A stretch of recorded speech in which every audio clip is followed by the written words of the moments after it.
Hello guys, welcome to I exam B. फिर से एक बार आपका स्वागत है इस चैनल पर जिसका नाम है बैंक बी, और जिसमें हम आपको तैयारी कराते हैं सभी banking and insurance related exams. तो जैसे कि आप जानते हैं 11 बजे हमारा ये पूरा सेशन चल रहा है। रोज आपको 11 बजे इसकी वीडियो मिलती है, लाइव सेशंस मिलते हैं, वीडियोस मिलती हैं। उसका नाम है जीरो से पीओ, जिसमें हम आपको तैयारी कराते हैं बेसिक्स से एडवांस लेवल। ठीक है, अगर कोई भी आप में से तैयारी करना स्टार्ट कर रहा है या फिर ऐसे फेज में है जिनके मार्क्स इंक्रीज नहीं हो रहे हैं कॉन्स्टेंटली और प्रीलिम्स क्लियर नहीं हो रहा है, उनके लिए पूरी सीरीज बहुत इंपॉर्टेंट रहने वाली है। तो अगर आपने अब तक फॉलो नहीं किया है सीरीज को, तो इस पूरी लिस्ट को आप प्ले लिस्ट को आप देख सकते हैं। इसमें आपको हर सब्जेक्ट की जो है वो वीडियो पर डे मिलती है 11 बजे इसी चैनल। आज के जिसमें डिस्कस करेंगे हम रीजनिंग का पावर, और जिन्हें हम नाम दिया है पावर आर के नाम से, क्योंकि इसमें हम आपको पुश करते हैं एक लेवल आगे और क्वेश्चंस को सॉल्व करने की डिफरेंट डिफरेंट टेक्निक्स बताते हैं। इसके अलावा रोज शाम को 5 बजे आपको इसी चैनल पर एक क्लास चल रही है, एक बैच चल रहा है रोज शाम को 5 बजे, जिसका नाम है कैट लेवल सीरीज, जिसमें हम आपको तैयारी कराते हैं सभी हाई लेवल के क्वेश्चंस की, या फिर टॉपिक वाइज, जैसे कि डीआईज हो गई, पजल्स हो गए, उनका टॉपिक वाइज आपको तैयारी कराते हैं। तो बहुत इंपॉर्टेंट है पूरा ये भी आपके लिए। तो रोज शाम को 5 बजे और 11 बजे सुबह हमारे साथ जुड़ना ना भूलें इसी चैनल पर। अगर आप चैनल पर नए हैं, सब्सक्राइब कर लीजिएगा, बेल आइकन प्रेस कर लीजिएगा, ताकि ये सभी वीडियोस आपको टाइमली मिलती रहे। स्टार्ट करते हैं, देखिए इस वीडियो को। आज के सेशन में मैं आपको कराने वाला हूँ मिसलिनियस क्वेश्चंस। ये क्वेश्चंस जो कि एग्जाम में एक एक दो दो नंबर के पूछे जाते हैं, एक एक नंबर के 2 या 3 क्वेश्चंस पूछे जाते हैं, और कहीं ना मोस्ट इग्नोर्ड है। कोई भी इनकी स्पेशली तैयारी नहीं करता है। सभी क्या करते हैं कि सीधा एग्जाम में या फिर मॉक टेस्ट में जाकर इनकी प्रैक्टिस करते हैं, और एग्जाम में जब इनको डायरेक्ट जाके करते हैं ना, तो कहीं ना कहीं ये टाइम टेकिंग हो जाता है। क्योंकि ज़्यादा लाइटली लेना भी मतलब सही नहीं है। तो कहीं ना कहीं एग्जाम में हम डायरेक्टली अगर इनको सॉल्व करते हैं तो ये टाइम टेकिंग क्वेश्चंस हो जाते हैं, जिस वजह से क्या होता है एग्जाम में कहीं ना कहीं इन क्वेश्चंस में भी हमें टाइम लगने लग जाता है। ठीक है, तो एक ज़रूरी है कि एक सिग्निफिकेंट नंबर ऑफ क्वेश्चंस इसके किए जाए, एक प्रैक्टिस की जाए, थोड़ा सा तरीका भी सीखा जाए। हम बेसिक ही लगाते रहते हैं उसमें भी, जैसे कि ऑर्डर रैंकिंग के कुछ क्वेश्चन हो गए, उसमें हम क्या करते हैं, बेसिक्स ही लगाते रहते हैं, जिस वजह से इधर थोड़ा सा टाइम टेकिंग हो जाता है। या फिर सीक्वेंसिंग वाले क्वेश्चंस हो गए, या फिर इसके अलावा हमारे जो है वो सेट ऑफ लेटर्स के क्वेश्चंस हो गए, सेट ऑफ लेटर्स, और इवन मैथमेटिकल ऑपरेशंस वाले क्वेश्चंस हो गए, मैथमेटिकल ऑपरेशंस वाले, या फिर हमारे जो हमारे ऑड एंड इवन नंबर वाले जो होते हैं उस पे बेस्ड जो क्वेश्चंस आते हैं वो हो गए। इस तरह के क्वेश्चंस हमारे सभी जो है वो मिसलेनियस टॉपिक्स में आते हैं। 2 से 3 नंबर का इनका आउट ऑफ 35 क्वेश्चंस वेटेज रहता है। प्रीलिम्स में ही पूछे जाते हैं, हालांकि मेंस में अगर पूछा भी जाएगा तो लेवल अच्छा खासा रहेगा उसका। तो 35 में से लगभग 2 से 3 क्वेश्चंस, और ये क्वेश्चंस ना ऐसे हैं जो कि लास्ट में, जैसे आप 20 मिनट्स आप सॉल्व कर रहे हो रीजनिंग को, 35 क्वेश्चंस को, तो कई बार क्या होता है लास्ट में केवल 2 मिनट बचते हैं या 1.5 मिनट बचते हैं। तो उस टाइम पर क्या होता है, पूरी पजल अगर बच जाए तो उसको सॉल्व करना कहीं ना कहीं पॉसिबल नहीं हो पाता है एंड टाइम में उसमें, क्योंकि बार बार घड़ी की तरफ टाइम जाता है और मतलब हो ही नहीं पाती इतने मिनट में लास्ट वाली पजल। तो उस टाइम पर ये क्वेश्चंस बहुत काम आते हैं और पूरे मार्क्स निकल जाते हैं। तो बहुत जरूरी है इनको समझना। इनकी कुछ प्रैक्टिस करेंगे डिफरेंट काइंड ऑफ क्वेश्चंस की, एंड थोड़ा देखेंगे कि किस तरीके से सॉल्व हो। चलिए स्टार्ट करते हैं। पहला क्वेश्चन हमारे सामने देखो ये, in a row of 21 girls when Meena was shifted 4 places towards right, she became 12th from the left. What was her earlier position from the what was her earlier position from the right end of the row? ठीक है, तो total number of person कितने हैं, total number of girls कितने हैं, 21। और जब उसको 4 प्लेस राइट शिफ्ट किया गया, she became 12th from the left hand. तो 12th from the left hand की अगर बात करूं, तो 4 प्लेसेस शिफ्ट करने से पहले वो लेफ्ट हैंड से कितनी होगी भाई, अभी वो 12th है लेफ्ट हैंड से। तो 4 प्लेसेस शिफ्ट करने से पहले 11, 10, 9 और 8th, 8th पोजिशन पर होगी, है ना। 9, 10, 11 उन्होंने मिस किया जब वो 12 पर पहुंचे। तो फर्स्ट में वो लेफ्ट से कितने पर है, 8th पोजिशन पर। तो अगर लेफ्ट से 8th पोजीशन पर है और टोटल नंबर ऑफ पर्सन कितने, total number of girls in the row कितने हैं, 21, तो अनदर एंड से कैसे निकालते हैं। तो अगर किसी पर्सन की पोजीशन हमें एक एंड से पता है, सेकेंड, तो अनदर एंड से उसकी पोजीशन निकालने के लिए क्या करते हैं, total plus 1 minus rank from any and. This is the form. Total total में से क्या करेंगे, 1 प्लस करेंगे टोटल में, और रैंक फ्रॉम एनी एंड से हम उसको minus, rank from any and minus करेंगे उसमें से, तो रैंक फ्रॉम अनदर एंड आ जाएगी। जैसे हम अल्फाबेटिक सीरीज में बात करें कि जैसे ई है, ई का सीरियल नंबर होता है 5, टोटल लेटर्स होते हैं 26, तो 26 प्लस 1 माइनस 5 करें, यानी कि 27 माइनस 5 22, इसकी लास्ट से पोजीशन हो जाएगी। तो ऐसे यहाँ पर देखो, इसकी लेफ्ट से पोजीशन अर्लियर कितनी थी, 8th, तो इसकी राइट से कितनी हो जाएगी, 21 प्लस 1 माइनस 8, यानी कि 14th पोजीशन इसकी कहाँ से हो जाएगी, राइट से हो जाएगी, and that will be the correct answer to this question. I hope clear होगा। ठीक है, नेक्स्ट क्वेश्चन करते हैं। In a row of boys, Aditya is seventh from the start and 11th from the end. Total number of person निकाल लेते हैं। Total number of person कैसे निकालेंगे, rank from one end plus rank from another end minus 1। ठीक है, क्यों minus 1 क्यों करते हैं, क्योंकि जब हम एक ही पर्सन की रैंक दोनों साइड से काउंट करते हैं ना, तो वो पर्सन 2 बार काउंट हो जाता है, इसलिए -1 करना पड़ता है। हर चीज के पीछे एक लॉजिक है ना, एक फॉर्म, एक तरीका है, क्यों क्यों होता है ऐसा, उसको भी समझना जरूरी है। क्योंकि जब एक ही पर्सन की रैंक हम दोनों एंड से कंसिडर करेंगे, तो वो पर्सन 2 बार काउंट हो जाएगा, इसलिए हम -1 करते हैं। तो आदित्य की रैंक 7th है स्टार्टिंग से, और 11th है। 7 प्लस 11 माइनस 1 कितना आ जाएगा, यानी कि 17 जो है वो टोटल नंबर ऑफ पर्सन हो गए। In another row of girls, Nutan is 10th from the start and 12th from the end. तो 10th from the start, 12th from the end, -1 कितना आ गया, ये आ गया 21। तो ये हो गए गर्ल्स, ये हो गए बॉयज। पूछा क्या है, how many students are there in both the rows together. तो 21 ये हो गए, प्लस 17 हो गया, तो कितना आ गया, 38 इज द करेक्ट। इस तरीके से इन क्वेश्चन को करते हैं। आगे करते हैं नेक्स्ट क्वेश्चन।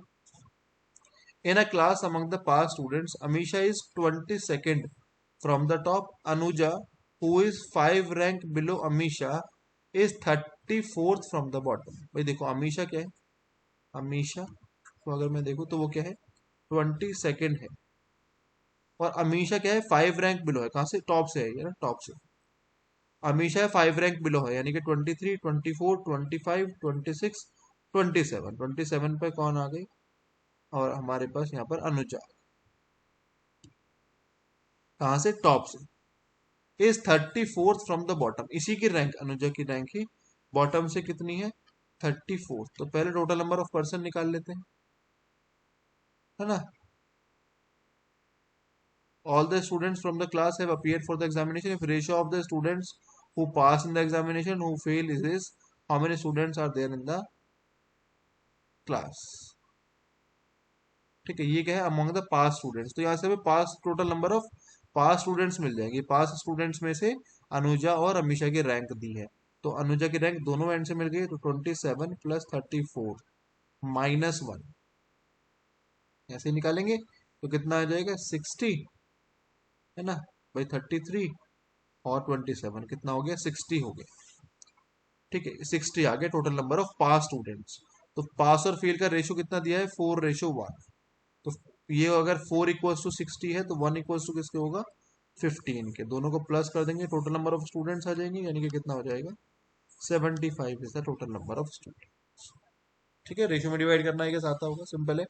4 क्या है, किसके, 4 किसका नंबर है, जो नंबर ऑफ पास स्टूडेंट्स है, किसके इक्वल है, 60 के। तो 4 से डिवाइड करेंगे 60 को, तो 1 की वैल्यू आ जाएगी, तो दूसरी साइड 1 की ही वैल्यू जो है पूछी गई। तो 60 प्लस 15 कितना हो जाएगा, total number of student 75। Clear होगा ये। नेक्स्ट, कोई भी डाउट हो तो कमेंट सेक्शन में लिखिएगा, आपको डेफिनेटली रिप्लाई मिलेगा उसको। ठीक है, नेक्स्ट क्वेश्चन देखते हैं। In a row 40 boys, Aditya was shifted 10 places to the right of Rohan and Keval was shifted 10। चलो, मैं ये वाले क्वेश्चन मैंने काफी करा दिया, तो इसको आप होमवर्क के लिए रखो, मतलब इसको आप आंसर करो खुद से। इस तरह के क्वेश्चंस मैंने आपको करा दिए हैं ना काफी, तो आप इसको आप खुद के लिए करो, इसको आप, इसका आप जवाब मुझे कमेंट सेक्शन में। ठीक है, हम आगे बढ़ते हैं अलग तरीके के कुछ क्वेश्चन। तो ये देखो, डिस्टेंस का क्वेश्चन है, इसको करते हैं फटाफट से।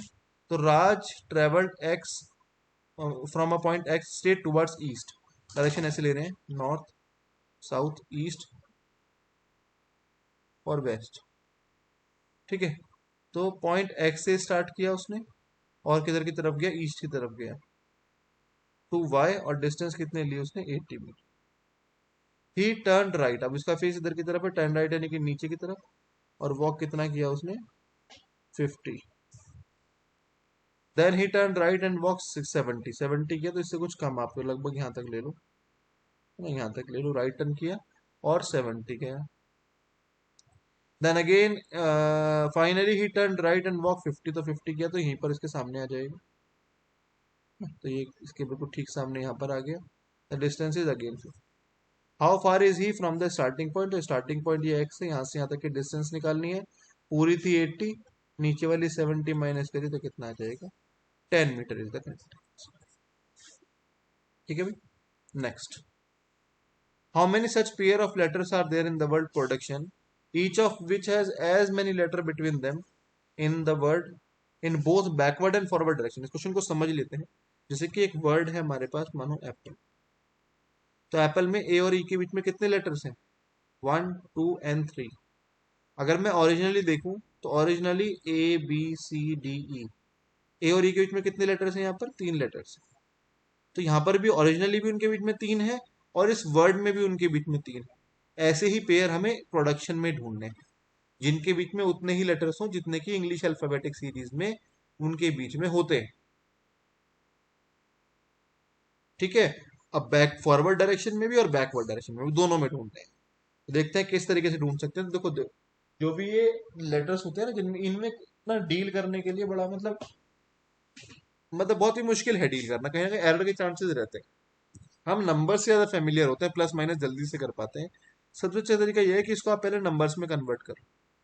जैसे कि पी, पी का नंबर कितना होगा, 16, है ना। आर, आर का नंबर कितना होगा, 18। ओ का कितना होगा, 15। डी का होगा 4, यू का होगा 21, सी का होगा 3, और टी का होगा 20, आई का होगा 9, ओ का होगा 15 और एन का होगा 4। ठीक है, एक बार काउंट कर लेना, 3 and 3 6 and 4 10, 3 and 3 6 and 4 10। अब आप इस 16 से काउंट करना स्टार्ट करो, इसके बाद 17 18 19 20 21 ऐसे करके जो भी नंबर आप बोल रहे हो वो नंबर उसी प्लेस पर मिल जाए, समझ लेना एक में ऐसा पेयर मिल गया। इसमें हमें पेयर नहीं बताने कौन कौन से, हमें ये बताना है कितने पेयर्स हैं, तो इससे फर्क नहीं पड़ेगा कि कौन कौन से पेयर है, बस नंबर ऑफ पेयर्स हम बता दें। 16 से स्टार्ट करें, 17 18 19 20 21, आगे काउंट करने का फायदा नहीं, 21 से बड़ा नंबर नहीं है, छोड़ दो। 18 के बाद काउंट करें, 19 20 21, 21 पे 21 मिला, एक सच पेयर, ऐसे एक नंबर लगा लिया। 21 के बाद काउंट करने का कोई फायदा नहीं हो कि 21 से बड़ा वहां पर कोई नंबर नहीं। 15 से काउंट करें, 16 17 18 19 20 नहीं है कोई फायदा। 4 से काउंट करें, 5 6 7 8 9 10 कोई फायदा नहीं है। 21 के बाद काउंट करने का कोई फायदा नहीं, क्योंकि 21 से बड़ा कुछ भी नहीं है। 3 के बाद देखें, 4 5 6 7 नहीं।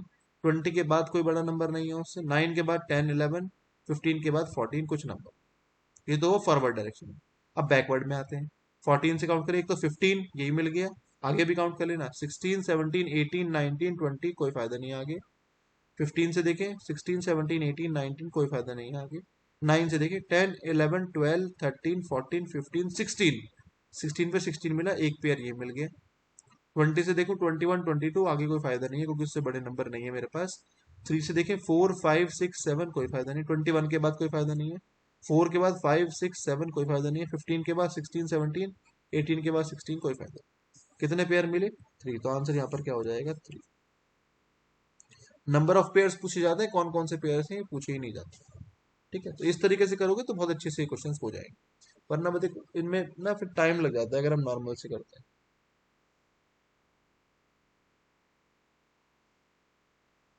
ठीक है, चलो आगे चलते हैं। ये भी सेम क्वेश्चन है, वंडर्स में निकालना है, वंडर्स को कन्वर्ट कर लेते हैं फटाफट से, है ना।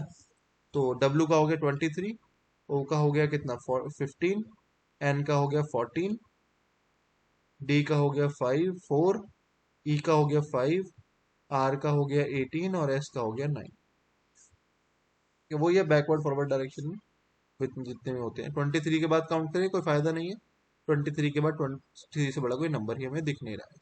15 के बाद देखो 16, 17, 18, 19, 20, कोई नंबर नहीं मिला। 14 के बाद देखते हैं 15, 16, 17, 18, कोई नंबर नहीं मिला। 4 के बाद 5, एक नंबर मिल गया। 5 के बाद देखो बड़े नंबर है, छोड़ दो। 18 के बाद 19, फॉरवर्ड में तो 2 मिल गए। बैकवर्ड में आते हैं, 19 से काउंट करें। 20, 21, 22, 23, 24, कोई फायदा नहीं आगे। 18 के बाद 19, 20, 21, 22, 23, है ना, एक ये मिल गया। 5 के बाद 6, 7, 8, 9, कोई फायदा नहीं है। 4 के बाद 5, 6, 7। 14 के बाद 15, एक ये मिल गया। 15 के बाद 23, कोई कितने पेयर मिले? 4 सच पेयर्स। तो यहाँ पर आंसर क्या हो जाएगा मेरा? 4। ठीक है, ध्यान से ढूंढना, आराम से, बहुत ही आसान क्वेश्चंस रहते हैं, आराम से मिल जाएंगे। आगे चलते हैं, देखो जरा। ये एक कंपैरिजन पजल से है ना, कंपैरिजन पजल है, हाइट वाला, या फिर हमारा एक ऑर्डर वाला ही क्वेश्चन है, तो इसको सॉल्व करें।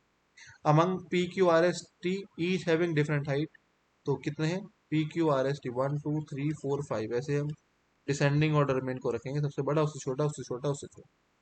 Q is shorter than only T and P is taller then only S. P जो है एस ए के ओनली एस से टॉलर है, यानी कि एस शॉर्टेस्ट है और पी उससे टॉलर है। और Q is shorter than only T, Q किससे शॉर्टर है? केवल टी से शॉर्टर है। ठीक है, तो यहाँ पे कौन आ जाएगा? पी क्यू आर, आर बचा ना, आर यहाँ पर आ जाएगा। Who will be third when they are arranged in descending order of their है, तो हमने बाय डिफॉल्ट डिसेंडिंग ऑर्डर लिया है। तो थर्ड कौन है? थर्ड तो देखो दोनों साइड से एक ही रहेगा, कोई इशू नहीं है, आर इज द करेक्ट। ठीक है, चलो स्टार्ट करते हैं। नेक्स्ट, नेक्स्ट पे मूव करते हैं। Among 5 friends Mahesh is taller then, 5 friends हैं, तो 1 2 3 4 5। ठीक है, क्या लिखा है? Mahesh is taller than Kunal but not as Yash. तो महेश किससे टॉलर है? कुणाल से, बट शॉर्टर किससे? यश से। अब ये एग्जैक्टली यही है शॉर्टर, यही नहीं पता, और पर्सन से भी शॉर्टर हो सकता है, तभी हमें नहीं पता। Yash is smaller than, Yash is smaller than Abhishek, तो यश क्या है? अभिषेक ऊपर जाएगा। 1 2 3 4। ठीक है, अच्छा Hrithik is taller than, Hrithik is taller than Yash but smaller than Abhishek. अच्छा, Abhishek, Hrithik is taller than Yash, तो ऋतिक यहाँ पर आ जाएगा और अभिषेक यहाँ पर, तो अभिषेक हमारा यहाँ आ गया, ऋतिक यहाँ आ गया, और हमारा यश यहाँ पर आ गया, महेश यहाँ पर आ गया, और Kunal shortest. If they are अरे स्टैंड इन असेंडिंग ऑर्डर, अब असेंडिंग ऑर्डर था छोटे से बड़ा, तो ये रिवर्स में देखेंगे हम। Who will be the first in the line, सबसे छोटा, यानी कि सबसे फर्स्ट कौन आएगा? सबसे छोटा, जो कि कौन है? कुणाल, तो इसका आंसर क्या हो जाएगा? कुणाल। ठीक है, इसका आंसर क्या हो जाएगा हमारा? कुणाल इसका आंसर हो जाएगा। चलिए स्टार्ट करते हैं, नेक्स्ट पे मूव करते हैं। State B is better than state C, वही बेटरमेंट वाला, वही हमारा कंपैरिजन वाला क्वेश्चन है। तो B is better than C but not as good as A, which is वो state than E. A is again lower than E. G is not as good as E state and is not as bad as A state, यानी कि ए और ई के बीच में कहीं कौन आएगा? G आएगा। बट नॉट एज, भाई not as good as E, यानी कि ई से नीचे आएगा, और not as bad as A, यानी कि ए से ऊपर आएगा। यहाँ पर जी रख देते हैं, और इससे बड़ा कौन हो जाएगा? ई हो जाएगा। ठीक है, how many states are better than G, कितने स्टेट बेटर हैं जी से? That is only one state is better, which is also E.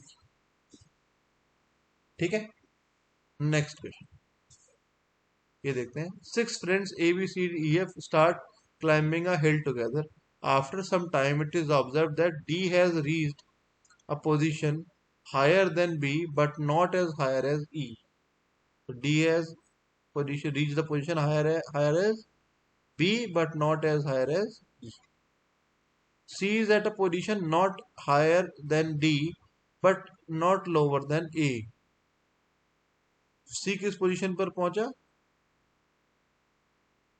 D से तो ज्यादा, अच्छा डी से कम बट ए से ज्यादा, है ना, not as lower as A. A who is not lower than F. A क्या है, एफ से लोअर नहीं है, यानी कि एफ इसके बाद ही आएगा। And not higher than B, जो कि ए है जो, वो बी से हायर नहीं, जो ए है वो बी से हायर नहीं है। तो अब देखो यहाँ पर क्या है, एक बार देखो जरा। अ, जो डी है, इन दोनों में कॉमन ब्रिज बन रहा है ना। देखो क्या ऑब्जर्व किया गया, D has reached a position higher than B but not as higher as E. तो ई तो सबसे ऊपर पहुंच गया। तो इस बार सबसे ऊपर वाले पूछा है, सबसे ऊपर वाले में हमारा आंसर इसका ई ही हो जाएगा। बाकी कुछ चीज छेड़ने की जरूरत नहीं है। हमेशा पूरा आंसर निकालने की नीड नहीं होती इन क्वेश्चन में। हमसे हाईएस्ट पूछा गया तो ऑब्वियसली डी है इनमें सबसे बड़ा। अब डी से बड़ा भी ई है तो हमारा आंसर क्या हो जाएगा, ई हो जाएगा। पूरा आंसर निकालने की जरूरत नहीं। फंस जाओगे कई बार क्वेश्चन के पूरे आंसर के चक्कर में। एक बार क्वेश्चन देख लेना, सजेशन है एक छोटा सा, लेकिन यूजफुल साबित होगा फॉर श्योर। आगे चलते हैं। How many such digits are there in the number this, each of which has as many away from the beginning as they as when they rearrange in ascending order? कर लोगे आराम से, ये भी मैं आपको होमवर्क के लिए दे रहा हूँ। एक क्वेश्चन थोड़ी देर पहले दिया था, एक ये कमेंट में दोनों क्वेश्चंस के आंसर कीजिए। ठीक है, आगे चलते हैं। सभी वही क्वेश्चन है। ठीक है, आई थिंक ये कर लेंगे, आसान है। ये मैं कॉल करा देता हूँ। बैंक पावर वाला है, इसको भी क्या करना है, वही बैकवर्ड फॉरवर्ड वाले में देखने हैं, इसको मैं करा देता हूँ। बैंक पावर, इसको चेंज करते हैं। बी का होता है 2, ए का होता है 1, एन का होता है 14, ठीक है, के का होता है 11, और पी का होता है हमारा 16, ओ का होता है 15, डब्ल्यू का होता है 23, ई का होता है 5, आर का होता है 18। 3 and 3 6 and 3 9, 3 and 3 6 and 3 9। ठीक है, काउंट करते हैं। 2 के बाद 3 4 5 6 7 8 9 10, नहीं आया कोई। 1 के बाद देखें 2 3 4 5 6 7 8, नहीं है। 14 के बाद देंगे 15 16, एक तो ये मिला। 17 18 19 20, आगे कोई नहीं मिला। 11 के बाद देखिए 12 13 14 15 16, कोई नहीं है। 16 के बाद देखिए 17 18 19 20, कोई नहीं है। 15 के बाद 16 17 18, एक ये मिला। 23 के बाद फायदा नहीं है, 5 के बाद बड़ा नंबर है, 18 के बाद कुछ नहीं। फॉरवर्ड में तो 2 मिले, बैकवर्ड में देख 18 के बाद 19 20, आगे कोई फायदा नहीं। 20 के बाद बड़ा नंबर कोई नहीं। 5 के बाद देखें 6 7 8 9 10 11 12, नहीं है कोई। 23 सीरीज से बड़ा नंबर नहीं है, उसके बाद काउंट करने का फायदा नहीं है। 15 के बाद 16 17 18, नहीं है कोई फायदा। 16 के बाद बड़ा नंबर नहीं है उससे। 11 के बाद देखिए 12 13, कोई फायदा, बड़ा नंबर नहीं है। 14 के बाद कुछ नहीं है। 1 के बाद 2 है, तो कितने पेयर मिले हमें, 4। तो आंसर इसका क्या हो जाएगा, 4 सच पेयर। ठीक है, इस तरीके से इनके आंसर्स हमें करने हैं। बहुत ही इंपॉर्टेंट है। एक ये वर्ड है सौरभ, इसका देख लेते हैं फटाफट से। एस का देखें तो 19, ए का 1, यू का हमारा 21, आर का 18, ए का 1 और 2, और एच का 8। तो 3 and 3 6 and 1 7, 3 and 3 6 and 1 7। 19 के बाद देखिए 20 21, आगे कोई फायदा नहीं है। 1 के बाद 2 3 4 5 6, नहीं है कोई फायदा। 21 के बाद कोई नंबर इससे बड़ा नहीं है। 18 के बाद कोई इससे बड़ा नहीं है। 1 के बाद 2, 2 के बाद 8 है, कोई फायदा नहीं है। फॉरवर्ड में तो ये 2 मिले। बैकवर्ड में देखें 8 के बाद 9 10 11 12 13 14। 2 के बाद देखें 3 4 5 6 7, नहीं है कोई फायदा। 1 के बाद 2 3 4 5, कोई फायदा नहीं है। 18 के बाद 19 20 21, कोई फायदा नहीं। 21 से बड़ा कोई नंबर नहीं है। 1 के बाद 19, कितने पेयर मिले, 2। तो answer would be 2 such pairs. 2 such pairs would be the correct answer. Guys इस तरीके से इनके क्वेश्चंस करने होते हैं। मैंने आपको कुछ बहुत ही इंपॉर्टेंट क्वेश्चंस कराए हैं गाइस, ये सच में एग्जाम में बहुत पूछे जाते हैं फ्रीक्वेंटली, और कहीं ना कहीं हमारे जो है इसमें रहते हैं थोड़े से इग्नोर टॉपिक्स में रहते हैं। तो एक ये होमवर्क के लिए मैंने आपको दिया, इसको कमेंट में आंसर कीजिएगा। एक क्वेश्चन मैंने आपको और दिया है होमवर्क के लिए, इसको इसको भी आंसर आप कमेंट सेक्शन में कीजिए। लेट्स सी आप कितना सीख पाए। बाकी आप इस पूरी सीरीज को फॉलो कीजिए, डेफिनेटली गाइज आपको हेल्प मिल पाएगी और आप काफ़ी कुछ सीख पाएंगे। चैनल पर नए हैं सब्सक्राइब करना ना भूलें, वीडियो अच्छी लगी हो तो लाइक कीजिएगा और बेल आइकन प्रेस कर लीजिएगा ताकि कोई भी वीडियो आपसे मिस ना हो। So thank you for watching this video guys, have a nice day.